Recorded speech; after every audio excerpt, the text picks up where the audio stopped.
네, 안녕하세요. 반갑습니다. 이만영 목사입니다. 오늘 왜 성령인가 네 번째 시간인데요. 유연함이란 주제로 같이 오늘 말씀을 나누도록 하겠습니다. 요즘 어떤 곳에 취직하려고 하면은요, 내가 원하는 회사가 어떤 곳인지를 잘 알아야 하는 것이죠. 그래서 이 회사의 비전이 무엇인지, 어떤 일을 하는 곳인지, 또 내가 그곳에 취직하면 어떤 일로 시작해서 또 앞으로 미래가 어떻게 바뀌어갈지를 잘 알아야지 그 회사에 지원하게 되는 것입니다. 그래야지 내가 거기서 열심히 일할 수 있는 것이고요. 보람을 느끼는 것이죠. 그런데 예수님께서 제자들을 부르실 때는요, 의외로 많은 설명을 하지 않으셨습니다. 그냥 와보라, 오면 안다 라고 말씀하셨죠. 왜 예수님께서 제자들이 그 사명을 이렇게 해야 되는데 지금 1년 차에는 이런 걸 배우고 2년 차는 이런 걸 배우고 3년 차 그리고 내가 이후에 십자가를 지면 그 다음에 어떻게 할 것이다. 그런 식으로 하지 않았을까요? 제자들은 당시에 예수의 말씀을 이해하기에 영적인 수준이 너무 없었다는 거죠. 그래서 아무리 설명해도 이해할 수 없었기 때문에 예수님께서 그냥 간단하게 와보라 라는 말로 대신 하셨습니다. 제자들은요, 사실 보면 그 후에 3년 동안 예수님을 따라다녔지만 실제적으로 예수님의 그 핵심인 십자가 부활에 대해서 잘 이해를 못했습니다. 분별력이 별로 없었죠. 엉뚱한 말을 하고 내가 높으냐 네가 높으냐 뭐 그런 얘기만 하고 있는 것을 볼 수가 있습니다. 그리고 예수님께서 십자가를 지고 가시려 하시자 그러면 안 됩니다 라고 막았던 사람이 바로 예수님의 제자들이었고요. 하지만 예수님께서 십자가에서 죽으시고 부활하실 후에는요, 또 성령을 받은 후에는 바뀌었습니다. 분명히 그들이 어떤 존재인지 어떤 일을 해야 되는지를 알고 있었죠. 그 전과 달리 숨어있던 제자들이 나와서 담대하게 복음을 전하는 모습을 보면 그들이 얼마나 달라진지를 확인할 수가 있는 것이죠. 이유가 뭔가? 먼저 예수님을 주라고 인정했기 때문입니다. 주, 그 당시에 주인이라는 개념, 또 종이라는 개념 확실히 알고 있었겠죠. 주인은 어떤 존재인가? 또 그 밑에 있는 종들은 어떤 존재인가? 나는 예수 그리스도를 주님으로 모신다라는 의미가 어떤 것인지를 그들은 알고 있었습니다. 그래서 예수님을 나의 주라고 높여드리고요. 나는 주님을 따라가는 종입니다. 라고 자신의 위치를, 영적인 위치를 그렇게 설명하고 있습니다. 당시에 그 로마 황제만 주 카이사라고 부를 수 있었는데요. 그런데 로마 황제가 진짜 주가 아니라 예수 그리스도가 정말 참된 왕이시고 참된 주다라고 그렇게 복음을 전했습니다. 예수님이 나의 주라고 당당하게 외치는 그들의 복음, 그렇기 때문에 무서울 것이 없었죠. 그들은 하나님의 역사를 경험하면서 이것은 사람의 역사를 뛰어넘는 하나님의 복음이다 라고 생각했던 것이지요. 그래서 예수님이 나의 주라고 하니까 그들은 담대하게 복음을 전했던 것입니다. 지금 나는 예수님을 나의 주라고 생각할 때 어떻게 살아야 할까요? 또 하나님께서는 내가 어떤 모습으로 살기를 원하실까요? 이것을 성령님께서 역사하심을 통해서 내가 자의식을 갖게 되는 거죠. 머리로만 아는 것에서 이제 능력으로, 확신으로 살게 되는 것입니다. 이것이 바로 성령님의 능력이죠. 우리가 왜 성령인가 라는 주제로 이야기하는 것은 제자들이 변화를 가진 것처럼 우리에게도 마찬가지로 성령님께서 그러한 확신을 우리에게 주시고 예수님이 주라는 의미가 무엇인가, 또 예수님이 나의 주라고 인정할 때 나는 어떻게 살아야 되는가에 대해서 성령님이 깨닫게 하시고 또 우리가 어떻게 살아야 될지를 알게 하시는 거죠. 그리고 또한 그렇게 살아갈 능력을 주시는 것입니다. 사도행전 1장 8절 9절 말씀, 대사명이라고 하죠. 예수님께서 제자들에게 주신 사명입니다. 너희는 이렇게 살아라. 다시 한번 읽어보도록 하겠습니다. 오직 성령이 너에게 임하시면 너희가 권능을 받고 예루살렘과 온 유대와 사마리아와 땅끝까지 이르러 내 증인이 되리라 하시니라. 이 말씀을 마치시고 그들이 보는데 올려져 가시니 구름이 그를 가리어 보이지 않게 하더라. 예수님께서 이제 구름 위로 보이지 않게 올라가시는, 이제 승천을 하시면서 부탁하신 거죠. 성령이 임하시면 너희가 권능을 입고 제자가 될 것이다 라고 말씀하시는 거죠. 복음의 제자. 전제가 있죠. 오직 성령이 너에게 임하시면. 오늘 성령님께서 우리를 인도하실 때 아까 우리 주제를 말씀드렸죠. 우리가 가지게 되는 여러 가지 능력과 지혜와 또 우리 성령님의 인도하심이 있는데 그 중에서 오르는 유연함. 유연함이라는 것은 유연함이라고 하는 것은 내가 원하는 한 가지 어떤 것을 고집하지 않고 성령님의 인도하심을 따라서 가는 순종할 수 있는 어느 환경이라도 성령님의 응답을 따라서 나아갈 수 있는 그런 믿음의 유연함을 이야기하는 것입니다. 자, 이것을 우리가 생각해 볼 때 첫 번째는요, 우리가 길이 막힐 때가 있습니다. 길이 막힐 때 성령님께서 어떤 길을 막으실 때가 있어요. 우리는 여실 일을 원하시죠. 하늘이 열리고 땅이 열리고 하는 그런 열리는 것을 생각하는데 성경 말씀 보면 우리를 위해서 닫을 때도 있듯이라는 거죠. 그래서 사도행전 16장 6절 7절 말씀 보면은요, 성령님께서 사도 바울의 그 복음의 현장에서 그 길을 막으십니다. 성령이 아시아에서 말씀을 전하지 못하게 하시거늘 그들이 부르기아와 갈릴리아 땅으로 다녀가 무시아 앞에 이르러 비두니아로 가고자 했으되 예수의 영이 허락하지 아니하시는지라. 성령님께서 아시아에 말씀을 전하지 못하도록 막으셨어요. 아시아로 가기를 원했는데 막으셨습니다. 아시아가 복음을 전할 그런 자격이 없다, 뭐 그런 건 아니고요. 이유는 잘 모르겠지만 성령님께서 그 때가 아니기 때문에, 준비가 안 됐기 때문에 막으셨을 때인데요. 그들이 부르기아와 갈라디아 땅으로 다녀가 비두니아로 가기를 원한다. 그래서 부르기아와 갈라디아는 지금의 그 터키 중부 지역인데요. 여기서 이제 북쪽 지역인 비두니아로 가려고 애쓰는데 예수의 영, 성령님께서 허락하지 않으셨습니다. 어떤 이유에서 막으셨는지는 말씀을 하지 않으셨지만 또 어떻게 막으셨는지, 그 막으시는 것을 바울이 어떻게 깨달은지는 오늘 설명에 나와 있지는 않지만 바울은 거기에 대해서 불평하거나 자기 고집을 부리지 않았어요. 예수님이 어떤 분인지를 제대로 알았다는 거죠. 예수님은 어떤 분인가요? 예수님은 모든 것에 열쇠를 가지신 분이고 예수님이 닫으시면 닫히는 겁니다. 그래서 요한계시록 3장 7절 말씀 보면요, 빌라디아 교회의 사자에게 편지하라. 거룩하고 진실하사 다윗의 열쇠를 가지시니 곧 열면 닫을 사람이 없고 닫으면 열 사람이 없는 그가 이르시되. 여기서 그가 예수님이죠. 예수님이 열면 열리는 것이고 닫으면 다시 열 수가 없는 것입니다. 그래서 예수님의 그 권세와 능력, 주권을 얘기하고 있는 거죠. 그래서 예수의 영인 성령님께서 막으셨어요. 그럼 누구도 그것을 열고 들어갈 수가 없는 거죠. 때를 쓴다고 되는 게 아닙니다. 성령님께서 막으시는 걸 알았기 때문에 순종했죠. 그래서 방향을 틀어서 북쪽으로 가지 않고 이제는 서쪽으로 갑니다. 그래서 터키 중부 지역에서 이제 서쪽으로 가는데요.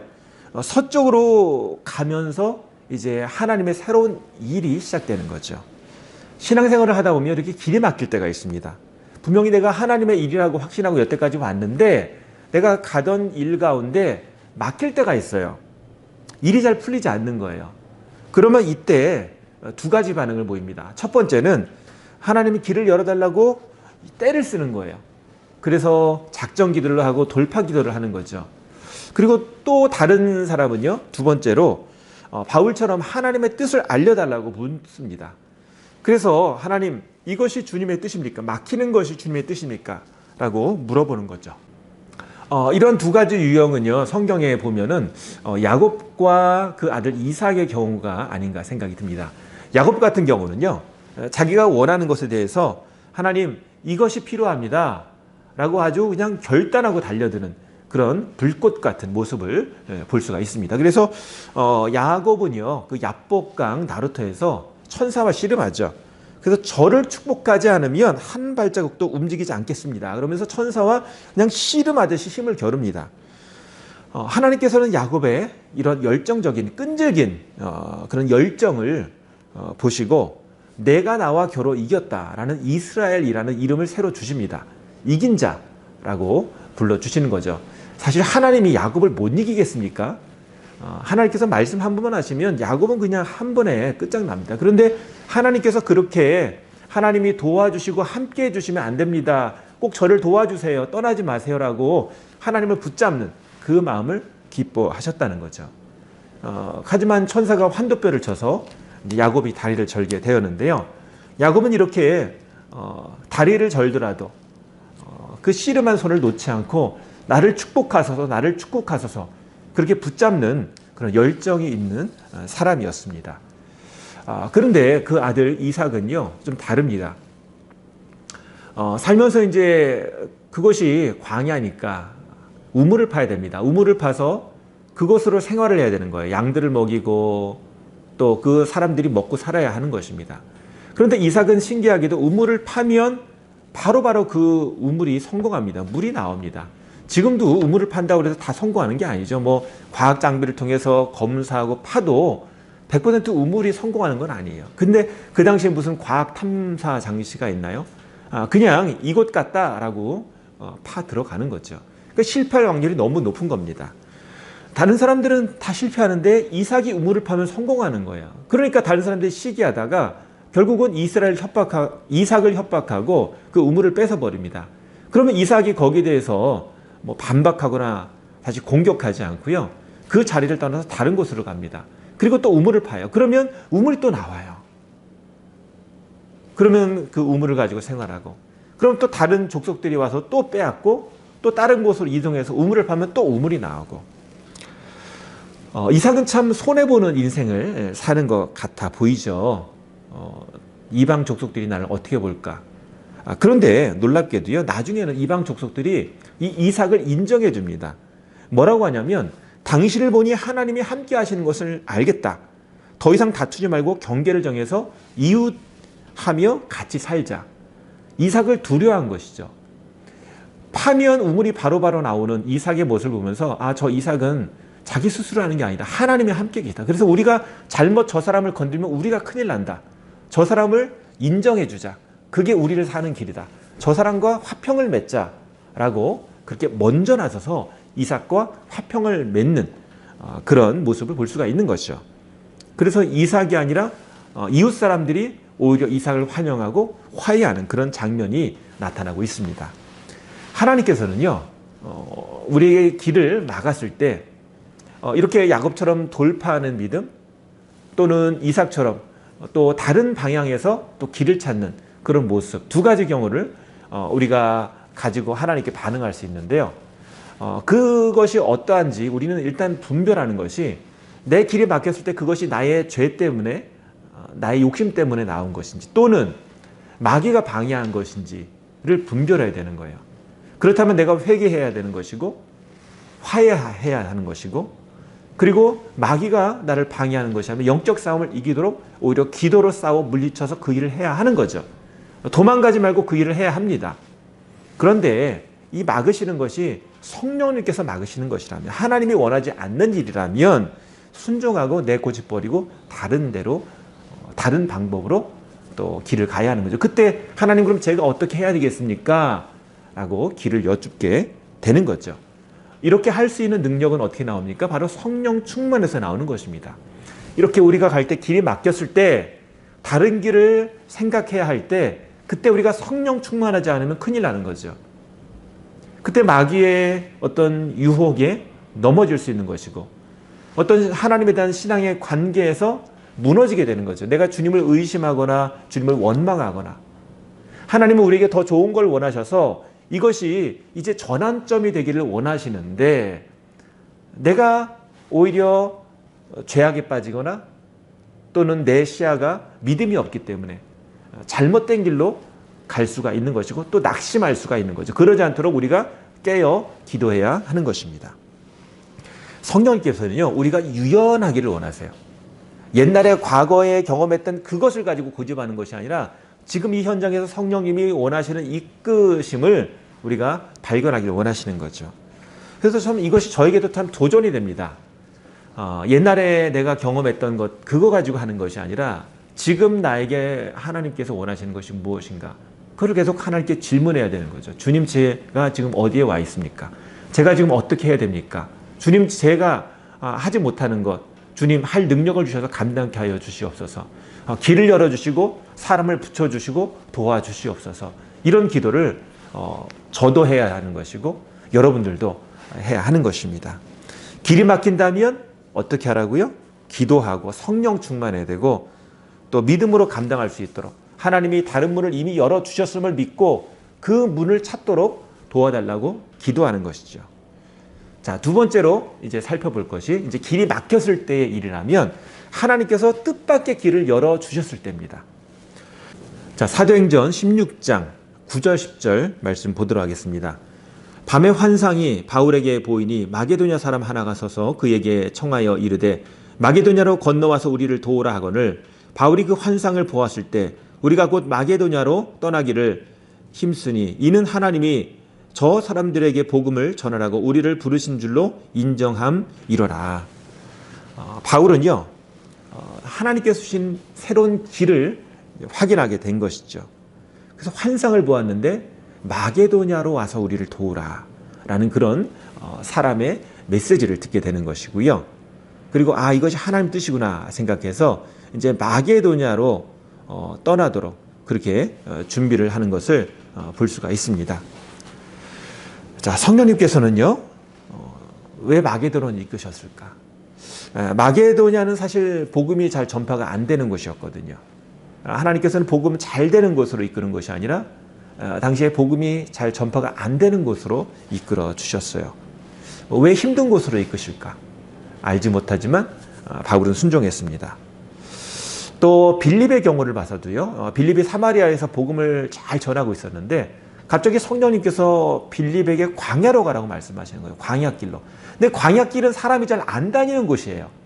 사람이 거의 안 다니는 광야길로 가서 도대체 복음을 전한다는 것이 합리적인가요? 그렇지 않죠. 사람이 많은 곳에 가야 되고 또 광야는 위험한 곳이지 않습니까? 그런데 이 빌립은요, 이 광야길로 들어갔어요. 성령님의 그 부르심에 순종했죠. 근데 광야길에서 누구를 만납니까? 에디오피아 내시를 만나죠. 당시에 에디오피아는 그 당시에 큰 나라였어요. 지금은 에디오피아 뭐 작은 나라 생각될지 모르겠지만 당시에 에디오피아는 큰 나라였습니다. 거기에 있는 내시, 어떤 그 행정을 담당하고 있는 높은 관리를 만나게 되는 것이고요. 그가 이동 중에 이사야서 말씀을 보고 특별히 그 중에서 예수 그리스도에 대한 예언의 말씀을 보고 있었어요. 근데 이해가 안 가고 있는데 이 말씀을 읽고 있는 소리를 빌립이 들었어요. 그리고 얘기했죠. 당신은 어떤 책을 읽고 있습니까? 제가 그 내용에 대해서 설명드려도 되겠습니까? 그러면서 그 이사야에서 나온 그 예수, 메시아에 대한 그 설명을 하면서 그분을 내가 안다. 그분이 바로 예수 그리스도다. 그분이 이렇게 사셨고 이렇게 우리에게 일을 하셨다. 하나님께서 우리에게 주신 구원자이시다. 그분을 믿어야지 우리가 구원을 받는다. 복음을 전하고요. 그리고 이디오피아 내시가 바로 그 수리에서 내려서 세례를 받고 예수 그리스도를 믿는 신자가 됩니다. 놀라운 일이 생긴 거죠. 이렇게 성령님께서는요, 내가 익숙하고 내가 잘하는 곳으로만 인도하는 것이 아니라 때로 잘 모르고 위험한 곳 같은 그런 생각이 드는 곳으로 인도하기도 하신다는 거죠. 오랫동안 익숙한 것, 잘하는 것만 아니라 때로 잘 모르는 길, 또 위험하다고 생각되는 길로도 성령님께서 인도하신다는 것입니다. 넓은 길이 아니라 좁은 길이라는 거죠. 잘 아는 길이 아니라 잘 모르는 길이라는 거죠. 하지만 성령님은 실수가 없으시기 때문에 우리가 그것을 감당할 수 있는 영적인 동역자를 붙여주시고 필요한 것을 채워주시고 경제적인 것이 필요하면 경제적인 물질도 주시고 인도하신다는 거죠. 어떻게 알 수 있는가? 성령님의 말씀에 순종하여 떠나보면 알 수가 있는 것입니다. 사실 결과적으로 보면은요, 이렇게 바울이 마게도냐를 이제 향해서 그 환상을 따라서 이제 순종해서 복음을 전했는데요. 그걸 통해서 이제 많은 복음이 전해지게 됩니다. 그런 복음이 전파된 첫 번째 장소가 바로 빌립보죠. 그 전까지는요, 바울은 복음을 전하면 회당 중심으로, 유대인들은요, 사람이 10명만 넘으면 회당을 만들도록 그렇게 법으로 되어 있었습니다. 유대인들이 모이는 장소가 회당이에요. 그 회당에서 복음을 전했는데 이제 빌립보로 가니까 회당이 없는 거예요. 유대인들이 거의 살지 않는 겁니다. 그런데 바울이 빌립보에 가서 강가로 기도하러 가는데 거기에서 자주색 옷감을 파는 장사 루디아를 만납니다. 그에게 이런저런 얘기하면서 복음을 전하는 뜻밖의 그가 복음을 받아들여요. 그래서 그와 그 집이 복음을 받아들이고 세례를 받고 그 가정이 첫 번째 빌립보의 교회가 되는 것이죠. 그래서 나중에 이제 빌립보 교회가 이렇게 크게 세워지고 잘 세워졌는데요. 바울은 빌립보서 1장 8절 빌립보에 보내는 편지에서 이렇게 빌립보 교회를 칭찬하고 있어요. 내가 예수 그리스도의 심장으로 너희 무리를 얼마나 사모하는지 하나님이 내 증인이시니라. 빌립보 교회 사람들이 너무 아름답게 신앙적으로 잘하고 잘 생활하는 거예요. 그래서 너무나 보기 좋은 거예요. 그래서 그리스도의 심장으로 너희 무리를 얼마나 사모하는지, 마음적으로 너희 만나고 싶고 보고 싶고 너무나 고맙다, 너무나 반갑다 라고 설명하고 있는 것이죠. 이렇게 성령님께서는 새 길을 열어주시고 또 선하게 인도하십니다. 그래서 우리는 어느 길이 우리에게 좋은 길인가? 주님이 인도하시는 길이 좋은 길이라는 거예요. 시편 23편 4절 내가 사망의 음침한 골짜기로 다닐지라도 해를 두려워하지 않을 것은 주께서 나와 함께 하심이라. 주의 지팡이와 막대기가 나를 안위하시나이다. 주님이 인도하시는 곳은요, 주님의 돌보심이 있는 것이고 주님이 그곳으로 이끄신 이유가 있는 길이라는 거죠. 그곳에서 나를 돌봐주시고 그곳을 통해서 내가 결국 가야 할 길을 잘 가게 인도하신다는 것입니다. 성령 충만이라는 것은요, 내가 원하는 것을 위해서 성령 충만을 도구로 활용하는 것이 아니라 주님 뜻에 더 순종하고 주님 뜻대로 살 수 있는 능력을 얻고 주님 뜻대로 매일매일 살아가기 위해서 우리가 계속 우리가 채워져 있어야 되는 그런 부분이고요. 그리고 성령님의 그 뜻에 우리가 민감하게 반응할 수 있는 준비되어 있는 그런 모습을 갖기 위한 그런 모습입니다. 그래서 영적으로 내가 충만할 때 내가 더욱더 주님 안에서 감사할 수 있고 또 순종할 수 있는 것입니다. 그리고 주님께서 어떤 길을 여시고 닫으셨는지 그것을 깨달을 수 있는 방법, 내가 주님을 바라보고 있어야 되는 거죠. 그게 바로 성령 충만입니다. 우리가 성령님의 인도하심을 믿고 신뢰하고 동행하는 것이 평안의 능력입니다. 주님께서 내 손을 잡고 인도하시는데 그 손을 보지 못하고 방황하지 않고 주님의 목자의 음성을 내가 알고 응답할 수 있는, 그리고 주님의 부르심에 따라 주님과 동행하며 푸른 초장을 갈 수 있는, 그리고 사망의 음침한 골짜기로 다닐지라도 해를 두려워하지 않을 것은 내 목자가 바로 옆에 있는 것을 아시고 목자 따라 가기 때문이라고 고백할 수 있는 그런 저와 여러분 되시기를 소망합니다. 이 시간에 기도했으면 좋겠습니다. 우리 기도할 때 주님, 우리가 성령 충만해서 우리가 성령님을 따라 살아서 주님이 이끄시는 것에 따라갈 수 있도록, 주님이 위험해서 우리를 막으시면 멈추게 하시고 다른 길을 여시면 그 길 따라가게 하시고, 또 혹시 내 죄악이나 연약함 때문에 아니면 마귀의 시험 때문에 맡겼다면 그를 기도로 믿음으로 돌파하게 하시고, 만약에 그것이 아니라 성령님이 막으신 것이라면 그걸 알고 내 뜻대로 고집하지 않고 주님이 이끄심에 따라 순종할 수 있는, 그리고 나에게 더 좋은 것 주시는 하나님을 경험할 수 있는 하나님의 자녀될 수 있도록 해달라고 이 시간 기도했으면 좋겠습니다. 우리 같이 주님 도와주시옵소서. 성령 충만하여서 제 신앙이 유연하게 하시고 내 고집 부리지 않고 순종할 수 있는 그런 신앙이 될 수 있도록 우리 같이 기도하시겠습니다. 우리 같이 기도하십니다. 아버지 하나님 감사합니다. 저희들 오늘 말씀을 통해서 성령 충만한 사람이 주님 뜻에 이곳이든 저곳이든 가리지 않고 유연하게 순종할 수 있는 사람이라는 것을 배웠습니다. 바울이 주님께서 막으셨을 때 중단하고 주님이 새로 길을 여신 곳에 따라서 갔던 것처럼 주님께서 우리를 인도하실 때 설 때 서게 하시고 또 새롭게 길을 여실 때 그때 그 길로 가게 하여 주시옵소서. 유턴하라 하시면 유턴하게 하시고 좌회전하라고 하면 좌회전하시고 우회전하라고 하시면 우회전할 수 있는 것이고 주님 뜻대로 가고 서는 시간 될 수 있도록 저를 인도해 주시고 주님 민감할 수 있도록 주님 모든 일 가운데 주님 뜻대로 한 걸음 한 걸음 매일 살아갈 수 있도록 저희를 도와주시옵소서. 저희가 하는 일들을 주님 아시지요. 저희의 가정의 일들을 아시지요. 저희 일터의 일을 아시지요. 주님 도와주셔서 주님께서 길을 열어주시고 도와주시옵소서. 아버지를 통해 주님의 나라가 확장되게 하시고 주님의 일들이 잘 진행될 수 있도록 저희를 도와주시옵소서. 주님께 잘 상황을 판단할 수 있도록 분별력을 허락하여 주시옵소서. 성령님의 인도하심에 따라 기도하며 감당할 수 있도록 도와주시옵소서. 내 힘으로 내 지혜로 인간적인 상식으로 하지 않게 하시고 주님의 뜻대로 할 수 있도록 주님 도와주시옵소서. 아버지 도와주시옵소서.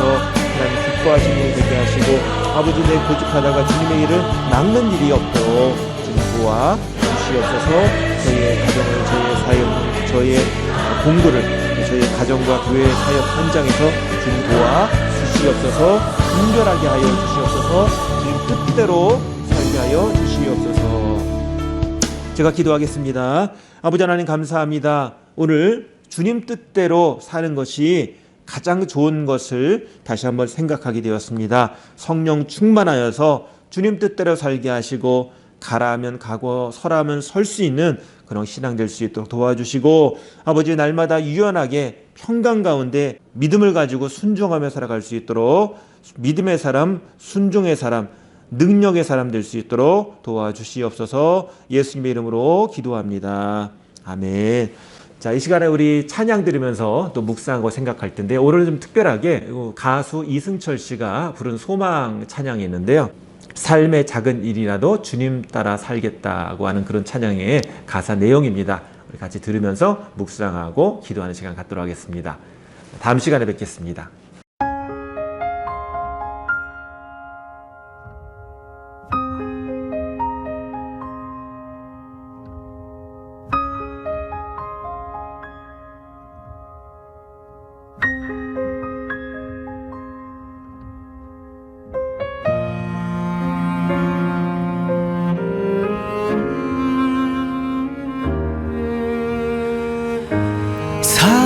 작은 일에도 그 마음을 알기 원하네.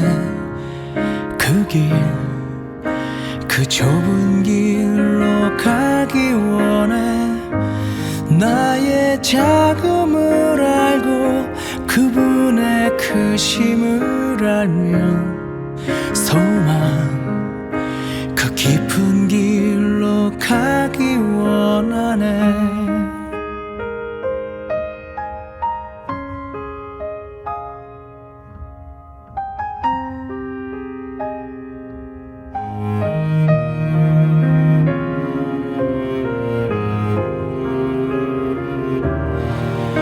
저 높이 솟은 산이 되기보단 여기 오름직한 동산이 되길. 내가 가는 길만 비추기보다는 누군가의 길을 비춰준다면 내가 노래하듯이 또 내가 얘기하듯이 살길 난 그렇게 죽기 원하네. 삶의 한 자리라도 그분을 닮기 원하네. 사랑 그 높은 길로 가기 원하네.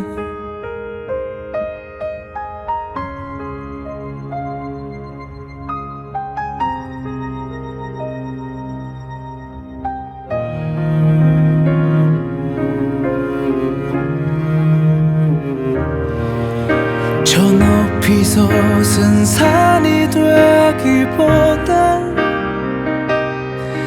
여기 오름직한 동산이 되길. 내가 가는 길만 비추기보다는 누군가의 길을 비춰준다면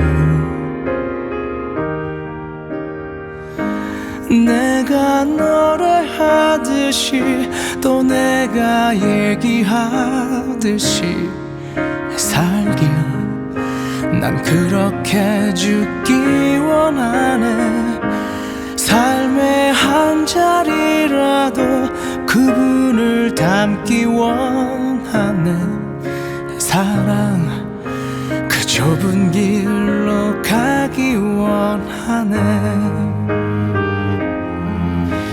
깊은 길로 가기 원하네.